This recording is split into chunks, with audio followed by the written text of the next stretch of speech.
আসসালামু আলাইকুম। আমার আগের ব্লেন্ডারটা নষ্ট হয়ে গেছে। আগে আরও 2টা ব্লেন্ডার আমার নষ্ট হয়েছে। আর আজকে আবার এই যে ফিলিপসের একটা আনা হয়েছে। দেখি এটা ব্যবহার করে কেমন হয়। এখন আমার শ্বশুর আব্বা এটাকে আনবক্সিং করবে। করো বাজান।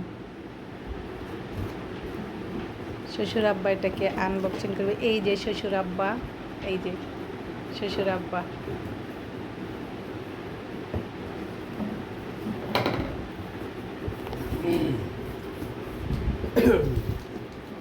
এই যে আসল মেশিন, এটা হচ্ছে আসল মেশিন মোটর না? এই যে এটার মধ্যে মশলা করা হয়। এটাও মনে হয় মশলার।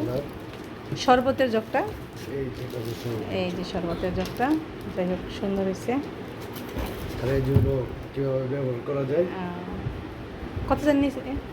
ও এটা নিচ্ছে হলো ৬,৫০০ টাকা এবং ওয়ারেন্টি? 5 বছরের ওয়ারেন্টি, 5 বছর সার্ভিস দিবে আমাদের। তাই এবং 5 বছরের মধ্যে যদি কিছু হয় তাহলে সেই ক্ষেত্রে দেখা যাচ্ছে তারা আমাদেরকে ঠিক করার একটা সার্ভিস দিবে। দেখা যাক এটা ব্যবহার করে আমরা কতটুকু লাভ মানে সুবিধা পাই। মনে হয় ভালোই পাবো ইনশাআল্লাহ। মানে ফিলিপসের মাল তো ভালোই হবে। ফিলিপসের মাল, তবে ফিলিপসে আমরা নতুন ব্যবহারকারী, দেখি ফিলিপস আমাদের কেমন সার্ভিস দেয় ইনশাআল্লাহ। সবাই দোয়া করবেন যেন আমরা খুব ভালো একটা সার্ভিস পাই ফিলিপস। ইনশাআল্লাহ।